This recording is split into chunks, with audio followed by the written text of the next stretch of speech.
Hello students, welcome to iExamB. So in continuation of our series for SEBI Grade A 2023, the topic for today's discussion is basics of derivatives. Derivatives. As the name comes, derivatives, they are too complex to understand. I cannot understand that how do they function, how do they differ from each other. The derivative word gives jitter to some of the people. I won't say all of them, but yes, to some of them, of course. They find them complex to understand, but they are not. You love them, you hate them, but you cannot ignore them because they are increasingly important financial instruments in the world of finance, and their importance has increased many-fold across the financial markets over the whole globe because of the increasing financial integration of the world markets. So derivative, we will just understand what derivatives are. So a derivative can be defined as a financial instrument whose value depends on or derives from the value of other more basic underlying variables. So the word derivative, it derives its value from the underlying asset. So that underlying asset can be anything, right? So that underlying asset can be shares, right? These derivatives can be traded on the shares, bonds, interest rates, commodities, currencies, anything, any kind of financial or commodity asset can be an underlying asset. So as I said, the derivatives have become more important in finance, and various kinds of derivatives like futures and options are actively traded on many exchanges throughout the world. Many different types of derivatives like forward, swaps, and other derivatives are entered into by the financial institutions, fund managers, corporate treasurers in the over-the-counter market. So wait, I actually said so many terminologies here. These exchange traded, futures, options, forward, swaps, over the counter. So what are these terminologies we will discuss in this video, right? Okay, so as I said, derivatives can be financial derivatives where they derive their value from financial assets, right? Any kind of financial assets like equity, interest rates, currencies. For example, equity is a derivative whose underlying asset is a stock. Similarly, commodity derivatives, they are traded on commodity indices. The commodity futures are there, indices options are there. So we will discuss that in detail. Okay, so other thing that I was saying is type of market for derivatives. So as we know that derivatives, now we are talking in the stock exchange, there are two segments, cash market and the derivative market. So cash market is a market on which the transactions are happening on the spot. Like there is a buying and selling of transactions today, and according to the settlement period, whatever it is, that settlement is taking place. These are spot transactions in the cash market. So other type of market is the derivative market. So herein, after a certain maturity period, the execution of those transactions take place. So that is also a difference. So all the stock exchanges have segment for the spot market as well as for the derivative market, that is for cash market and for the derivative market. So in our country, NSE, National Stock Exchange, is the biggest stock exchange in terms of derivative trading, right? So coming back to types of markets for derivative, exchange traded and over the counter. So the kind of derivatives which are traded on the respective stock exchanges like NSE, BSE, or other regional stock exchanges which have the trading platform for the derivatives. So those kinds of derivatives are called exchange traded because they are being traded on the exchange. So the commonly exchange traded derivatives are futures and options, right? So what is this over the counter?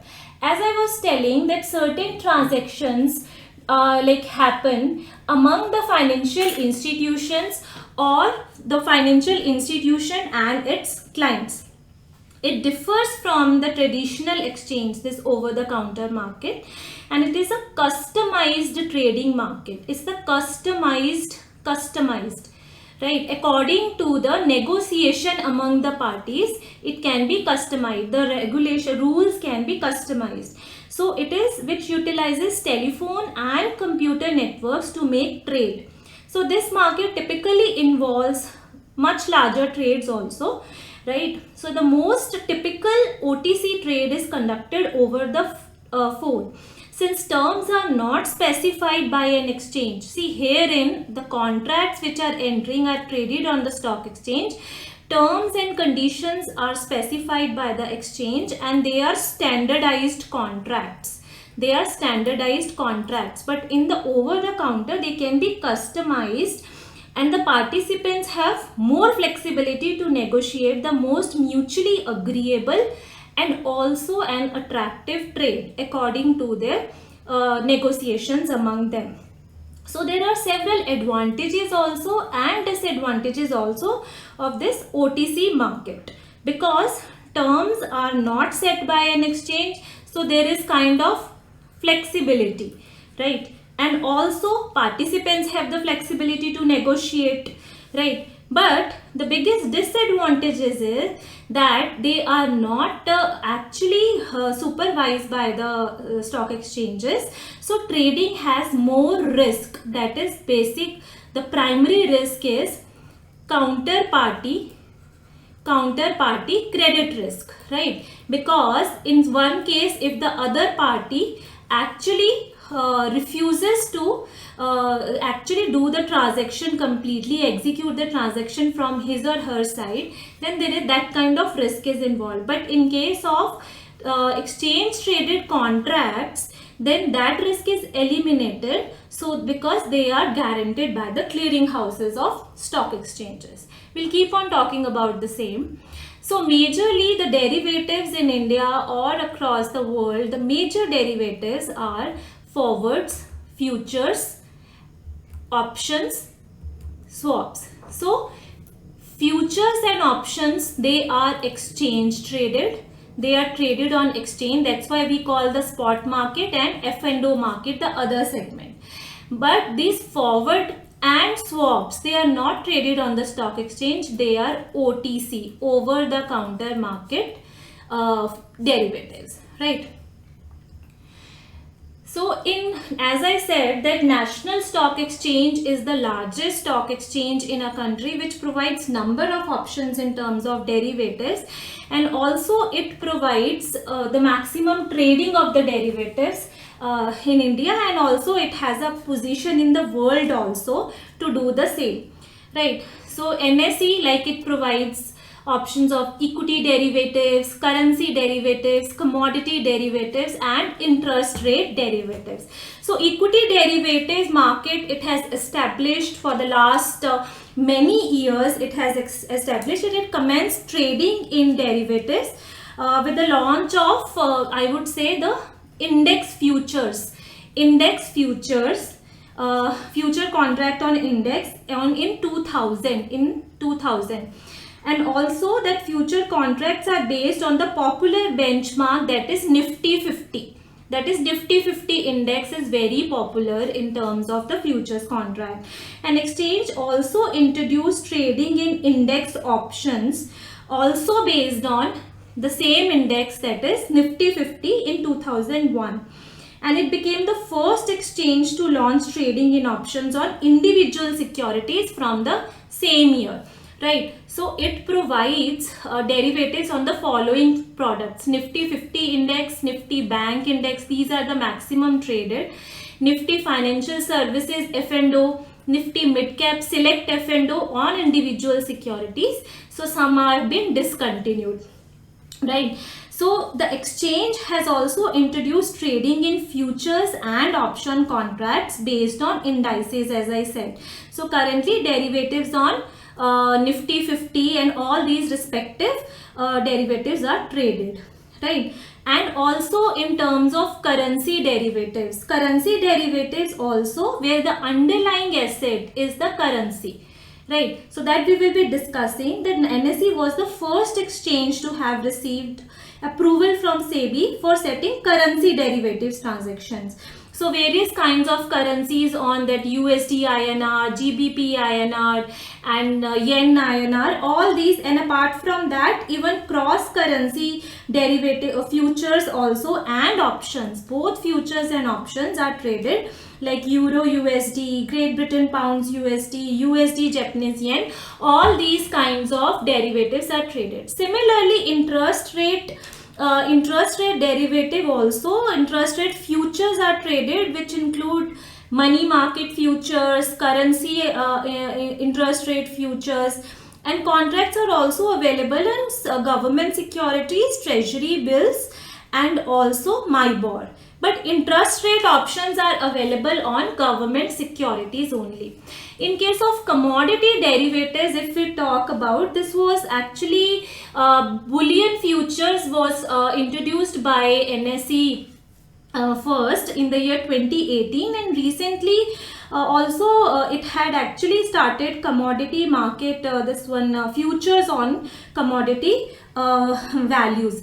And also SEBI had allowed earlier options were not there, so introduction of options on commodity indices. So whatever commodity indices are there running with certain past record that have to be submitted, and then in options on those indices also can be commenced at the trading platform of the respective exchanges as per the recent circular, right? So we have been talking so much that NSE has this futures, this options, this and that. So what are these futures and options? So before that, we will discuss the over the counter this one the contracts also, that is the forward contract. So forward contract is an agreement to buy or sell an asset at a certain future time for a certain price. So forward contract is traded on over the counter market, usually between two financial institutions or between financial institution and one of its clients. So basically these transactions are not happening on the on the stock exchanges, but on the among the respective parties, like financial institutions among themselves or the financial institution and their clients. So basically this is kind, so one of the parties to a forward contract. And if we say the word forward, right, forward, what is forward?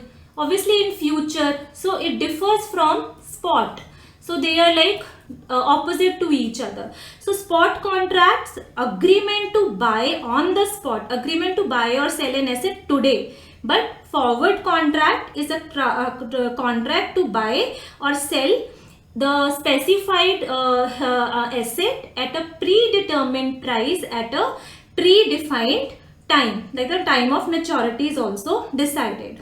So one of the parties, there are two parties involved, as I said, right? So one of the party is in the long position and other party is in the short position. So who is in the long position? Who is taking an exposure to buy the underlying asset, right? He is in the long position. And who is taking the position to sell an underlying asset? It is in a short position. So basically these forward contracts, majorly they are used in the agriculture commodities also, and they are mainly used by banks. They offer rate that can be mainly used to hedge foreign currency risk, right? So also in general, the payoff from I will just discuss this once. I'll just give an example. Like suppose that on certain date any corporation is there, let's say a US company is there, right, and it knows that it has the obligation to pay some 1 million Great Britain pounds in the next 6 months, right? So in the next 6 months, it knows its obligation that it will arrive, it will have to pay in some other currency which does not belong to its own, right? So obviously as the market is highly volatile, then obviously exchange rate movement is also there. So in terms of that, loss can also happen if it fluctuates to a great deal, the volatility is to the greater extent. So in order to hedge this risk, to hedge this against exchange rate moves, the US company can agree to buy this 1 million Great Britain pounds a 6 month forward at a pre-specified exchange rate, right? So any kind of exchange rate which is pre-specified, let's say it is kind of 1.8 or something, right? So that ways, if it is it is pre-specified, and corporation is in the long position because it has agreed to buy 1 million GBP at this rate of exchange in exchange of dollars, right? So on this date, like 6 months forward, it will buy, and bank which is giving its this US corporation a rate for the specified exchange rate has a short forward position, right? Has a short forward position on this contract. So both sides will have a binding commitment. So in general, the payoff from a long position in a forward contract can be expressed as ST minus K. So ST is the spot price at the maturity. At the maturity, if it is a 6 months contract, then post 6 months forward, whatever the price will be at on that date, that exchange rate would be, that is the spot price at maturity, and K is the exercise price, that is the pre-specified price that we were talking, that exchange rate, that 1.8 and all that we were taking. So that is the exercise price. So on the day of maturity, anything can happen, right? So the payoff for a long position in the forward contract, it is for the long position, right? Because if the spot exchange rate, let's say on that 6 months forward, the spot exchange rises to 1.9.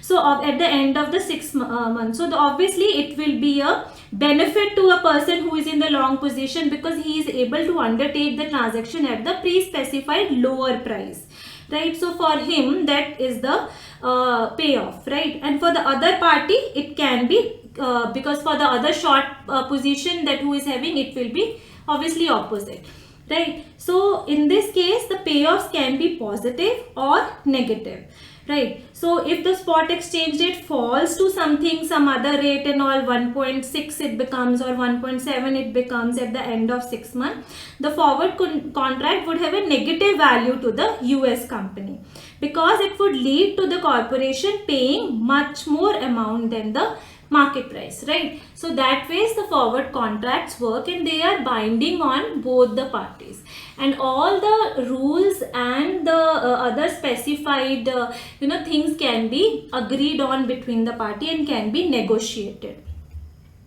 So what are futures then? So unlike a forward contract, as they are over the counter, they are traded, they are actually negotiated among the parties. But future contract is an agreement between two parties to buy or sell an asset at a certain time in a future for a certain price. All things are same till here. Unlike forward contracts, future contracts are normally traded on an exchange. So to make trading possible, the exchange specifies standardized features of the contract, and the parties to the contract, they obviously don't know each other like it happens in the stock exchanges also. So the exchange provides a mechanism that gives the two parties a guarantee that the contract will be honored.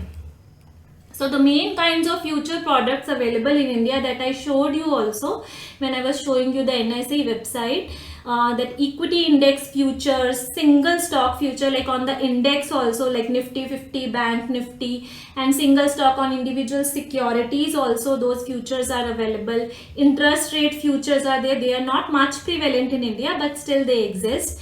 As I said, on government securities and on other interest rate like futures, MIBOR and all, and options are also available on government of India securities, and commodity futures also, and even recently commodity indices, options on commodity indices are also made available, and currency futures are also available, right? Different kinds of currencies, even cross currencies that I showed you.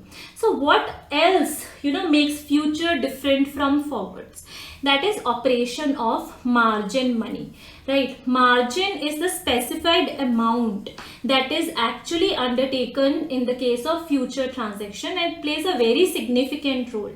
So margin is an amount of money that must be deposited with the clearing house by both buyers and sellers in a margin account in order to open a futures contract. So this margin amount is very important, and what exactly this margin amount is, right? Because see, if any person is there who is buying who's buying some shares from the market, so then obviously he has bought some shares at the beginning of the day, that okay, 100 shares of a particular company he will be buying at some specified rate. But at the end of the day, if the price falls, or if there is a change in the price of that share, and if it goes down and goes up, and then if that person refuses, and then if there is a loss also, then how will the exchange make good the loss, right? So if a person has decided that there is an like he has bought 100 shares for 250 rupees each at the beginning of the day, right? And for this he has submitted some margin also, let's say 20,000 something to this like let's say 1,000 shares, like for 2,50,000, obviously he needs to pay, and he has given 20,000 margin amount, right? Margin, that his share of money, like advance we say, that he has submitted to the broker. But at the end of the day, if the price falls to 225, right, so in that case, whatever is the notional loss for him, that will be 25,000. So if he says no, he cannot buy the share because it has come down in price, but the margin amount, the loss that has to be borne, that is 25,000, but he has submitted the margin amount of only 20,000. So actually these kinds of margins, these rules are being made to ensure that both the parties are serious in terms of undertaking the transaction, right? So shares traded on cash market are settled in some days, like shares in terms of like individual shares, if we are not talking about derivatives. So shares traded on cash market are settled let's say in 2 days, right? Whereas derivative contracts have a longer time, but in case of derivatives they have a longer time to expiry. So derivative market margins have to address the uncertainty of that long period, because market, something or the other things can happen every day, it's so dynamic. So SEBI has prescribed different ways to margin cash and derivative trades, taking into the consideration unique features of the each instruments on particular segments, like cash market segment and the derivative market segment, right? So we will just understand that what kind of margins are being made available. So for futures and options segment, basically as per SEBI guidelines, the options are initial margin and exposure margin, right? So we actually read in the textbooks also, there is some initial margin that has to be brought in, because if the transactions are there, like for future transaction, they are settled, they are actually marked to market daily. They are marked to market daily, like as per their value changes in the stock market, changes in the values, then they are actually settled daily. As per that their value changes, and so that their losses to the buyer or to the seller are accounted for daily. And for that purpose the margin money is required. So in the textbooks we learn that initial margin for certain percentage has to be brought in, and some maintenance margin also has to be kept. And if anything like for daily settlement, if the margin keeps on depleting and if it goes below maintenance margin, so then that replenishment has to be done from the either side of the parties, either a buyer or a seller, because both have to provide the margin. So this replenishment has to be done, and additional margin has to be brought in order to bring it to the level of initial margin, and that additional margin is called variation margin, right? So in actually reality the terminologies are like that margins on futures and option segment comprise of initial margin and also the exposure margin, right? So what is this initial margin? Initial margin for this particular segment, both for futures and options which are traded on the stock exchange, is calculated on the basis of portfolio, a collection of futures and options positions of the particular investors. So the margin calculation is carried out using a software which is called SPAN, Standard Portfolio Analysis of Risk, and it is actually developed by Chicago Mercantile Exchange, which is the oldest stock exchange and is extensively used by major stock exchanges around the world. And SPAN uses a kind of a approach which is scenario based, and it actually generates lot of scenarios that what kind of thing will happen, the worst possible scenario, and the highest loss scenario is used to calculate this initial margin.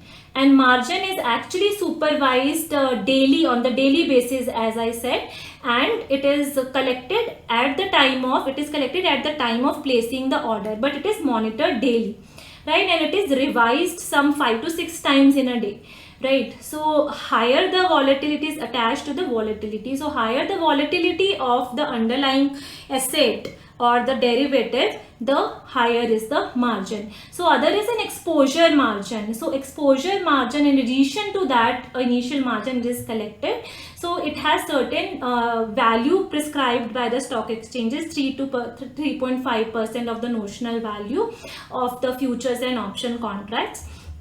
So in addition to these margins, this is for both futures and option. So in case of option contracts, the following additional margins are collected, that is a premium margin or assigned margin. So premium margin is actually paid by the buyers of the option. Who is buying the option? We will understand the option also. I'm just telling you the margin prevalent in the our respective stock markets. So premium margin is paid by the buyers of the option contract and is equal to the value of option premium multiplied by the options purchased. So I'll give you an example also, and it is actually given at the time of the trade. But assignment margin is collected from the sellers on the assignment of the contracts. So these kinds of terminologies are attached to the margins actually in reality. And even if we talk about this cash segment, there also 3 types of margins. Just for the information, I will not go into the depth. That is VAR margin, that is value at risk. Here also similar lines, kind of initial margin that is calculated, the worst kind of scenario at some confidence level, and also this extreme loss margin and mark to market margin. So these kinds of types of margins are also collected in case of cash segment, right? So this is not much important in case of, you need not go into the more technical side of it in terms of calculation and all, but for your sake of knowledge, I am telling in reality how these terminologies exist in the actual markets of stock exchanges, BSE and NSE. So difference between forwards and futures. So before that, I would like to tell about future.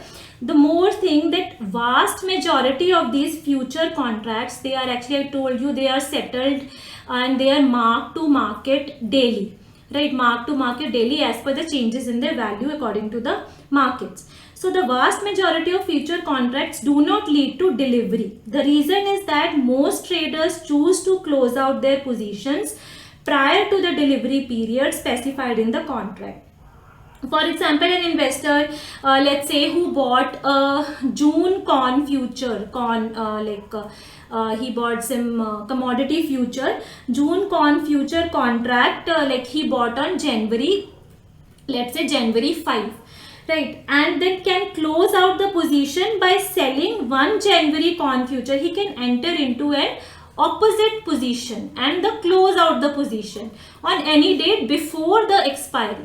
So before the expiry of the period, he can actually, let's say if he makes an exit on like February 20, right? So the investor's total gain or loss is determined by the change in the future price between January 5 and the day when the contract is sold out. So his position will be netted against that. So there is very less delivery of the products in case of futures contracts, and they are very risky also, right?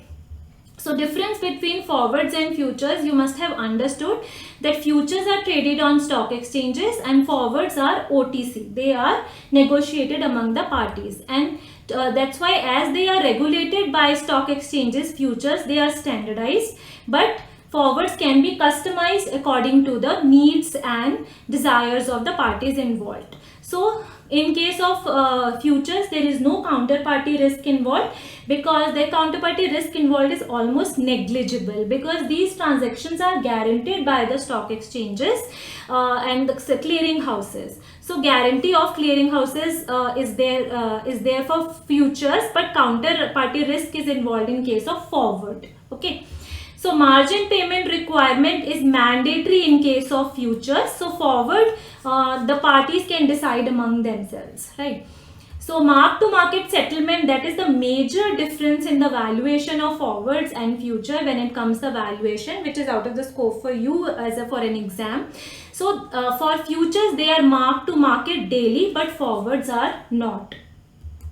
So as their futures are traded on the stock exchanges, there is more liquidity for them that is provided, and the number of transactions undertaken are larger as compared to forwards. Then the pricing also is efficient as compared to forwards. So futures have efficient prices. So these are some differences between forwards and futures. Right, so we will come to the next one. After forwards, futures, we come to the next one, that is options. Options. So option contract, option, the name only suggests I have an option, right? Whether I should undertake this or not under this. You can actually signify from the word itself.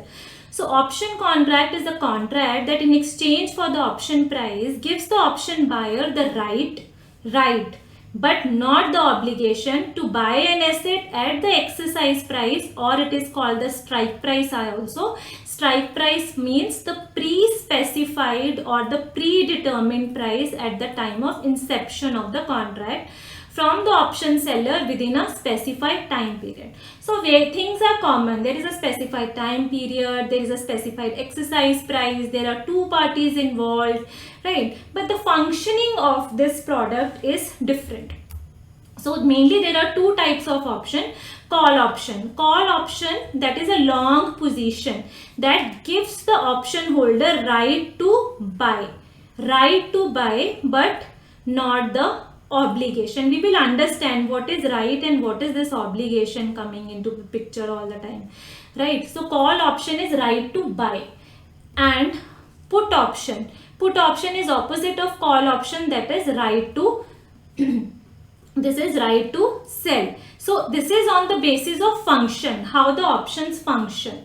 So on the basis of exercisability, we would say there are two types of options. What is that is an American option, and one is a European style option. So American style option, these types of options can be exercised at any time before the expiry of the period. Right, whatever is the expiry period is determined. Let's say option contract is predetermined that it will be predetermined for 3 months. So any time prior to 3 months also this option can be exercised by parties involved.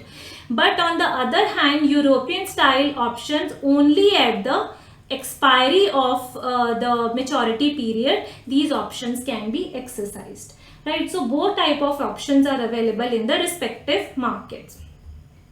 So first of all, we will understand the few important terms attached with the options. So exercise price or the strike price. A has actually bought an option on the shares, like he does not want to buy the shares of TCS, right? So that's what he just thinks that okay, he will buy a call option.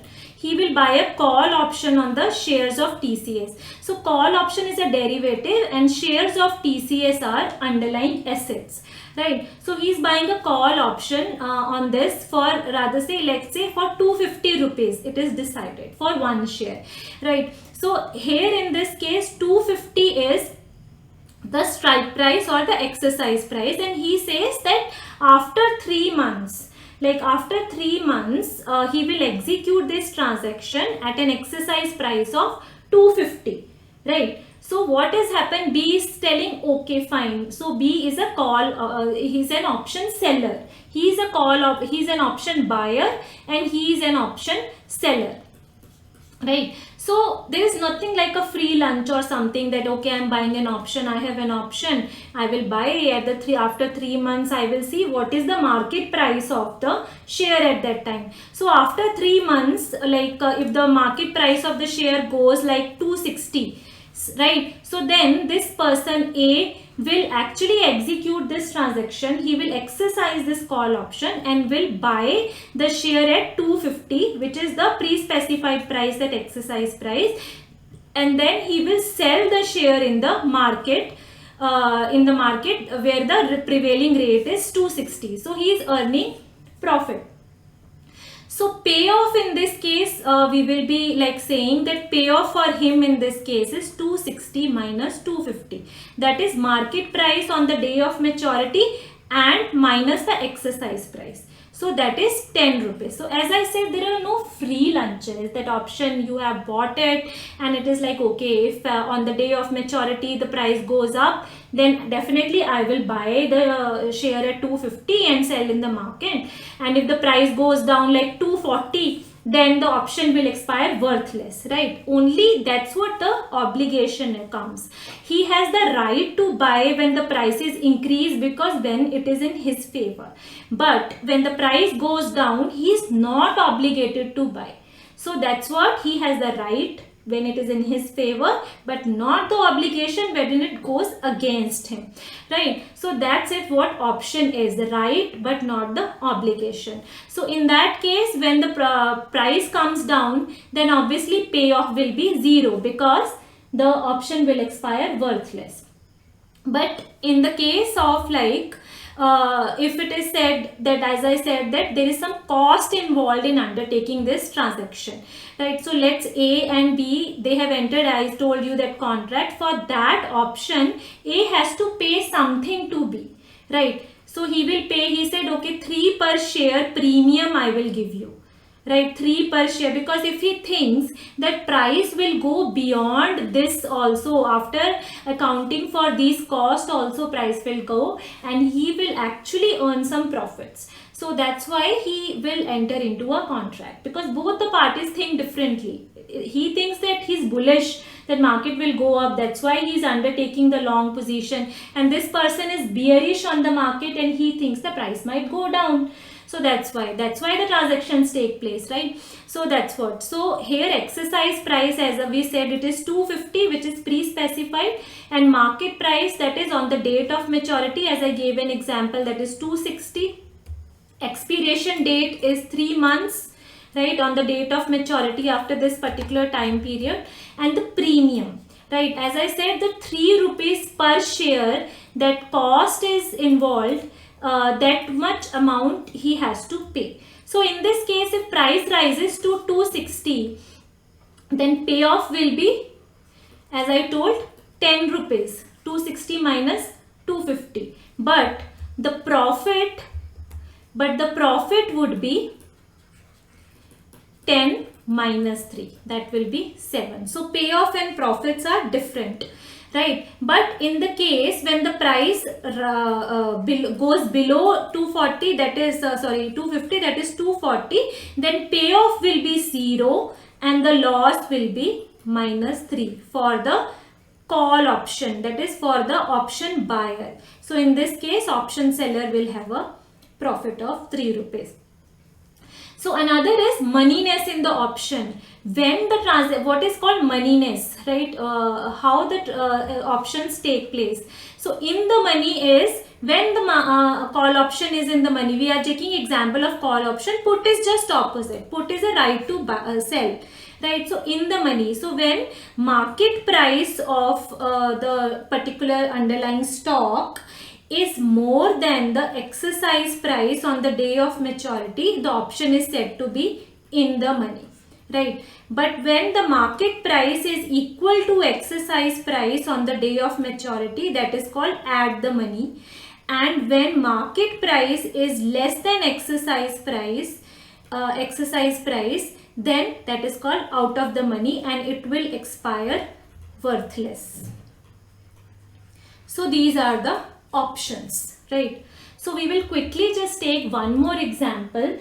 Compute the payoff and profit to a call buyer, a call writer, a put buyer and a put writer if the strike price for both the put and the this one strike price is same, that is 45 rupees, and the stock price like on the date of maturity it is given 50, and call premium is 3.5 and put premium is. So in this case, first we will just say for call buyer, right? Call buyer. So call buyer will be having a profit when the market price is more than the exercise price. So in this case, it is like that. So payoff for him would be 50 minus 45, right? That is 5. And ultimate profit, it would be 5 minus the premium paid for undertaking this transaction, that is 1.5. Similarly, the other party opposite of call buyer is a call writer, call seller, right? Writer is a seller who is writing the call. So in this case, payoff would be what? For him, payoff is like minus 5 because he is actually selling it at a loss. Market is 50 price and then market price is 50, but he has to sell it at 45, that is exercise price. So in this case, profit would be, he is getting what he is getting, 3.5, that call premium from him he is giving and he is getting, and minus payoff, then it will be minus 1.5. Similarly, put option for put buyer, right? Put buyer. So for him, payoff would be, obviously this put option will definitely expire worthless for put buyer because the price has increased. So payoff would be 0, right? And the profit or the loss would be the put premium. He is a put buyer, so obviously he is buying the put, so he has to pay the premium, that is 2.5 for put premium. Similarly, for put writer, opposite of put buyer, that position is there. So obviously this payoff for him also would be 0 because this option has expired, worthless in any ways, right? But he will be earning the profit because he is getting 2.5 as a premium. So this way the payoffs and the profits for the respective options are calculated. So for options, this is it. We'll come to swaps quickly. We will be discussing that in brief, right? So because they are too technical and their significance is not that much as compared to other kind of derivatives, but yes, they are being prevalent in the market. We will discuss about them. So swap also, like forward, they are also OTC traded agreements between two companies to exchange cash flows in the future. So agreement defines the dates when the cash flows are to be paid and the way in which they are to be paid to be calculated. Usually the calculation of cash flows involves the future value of an interest rate, exchange rate or other market variables. Oh my god, what did I just say? Okay, I'll just tell you in brief what it is. Swap, as the words say, suggests. Swap means swapping the payments. Swapping the payments. I'll just give you an example of common swaps, that is interest rate swaps. So these interest rate swaps, there are two types of swaps. Mainly first is that interest rate swap, plain vanilla interest rate swap. So one party is paying the fixed rate of interest and other party is paying the floating rate of interest to him. They will swap these payments and all these payments will be actually calculated on one base that is called notional principal. So these two payments, here in this party is paying fixed rate and in turn he is receiving the floating rate of interest because he thinks fixed rate will always be lower than the floating, but this person thinks that floating rate will definitely go down. So floating is what? It is actually benchmarked against any reference rate. So in international transactions, all those transactions earlier were benchmarked against LIBOR. So now all alternative reference rates are taken into due consideration because mainly these kinds of swap transactions happen in interbank markets, right? So fixed rate and the floating rate, right? So that's why fixed rate will be fixed throughout the year and floating will depend on this alternate reference rates. So all these payments will be swapped and they will be calculated on one base principal, that is notional principal. Notional principal that is not exchanged among the parties at the inception of the contract or neither at the end of the life of the contract. Only the net payment transaction, if his liability fixed payment payer is more at one point of time as compared to the floating payment, then net outflow will be from this person to this person, from A to B, right? So these are and if floating interest rate obligation is more than fixed interest obligation, then the net outflow will be from B to A. As these transactions are in the same currency, either INR, US and all dollars, so that's why these transactions are always can be netted against each other, right? So this is an example of interest rate swap. But in case of, there is also one more common swap, which is a currency swap. So as the name suggests, the swapping of the payments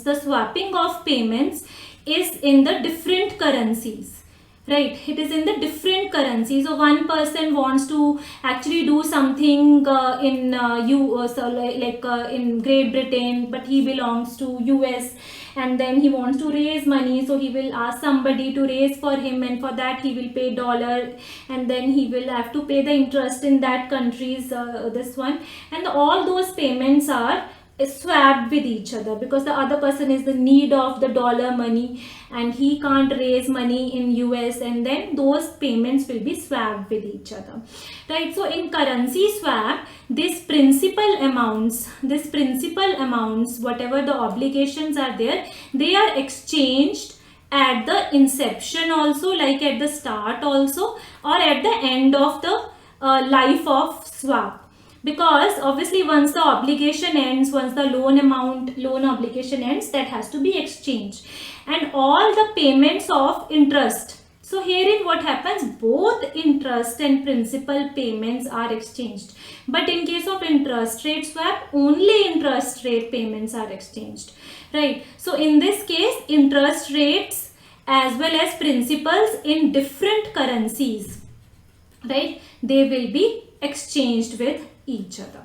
So this is a common example of currency swap. So RBI has always been very cautious about the various derivatives existing in the market, because various kinds of derivatives exist, as we have discussed also, and they are not like they are added to the bond issues to make them more attractive. They are used in executive compensation plans, as we have discussed in the last videos also, ESOPs and all.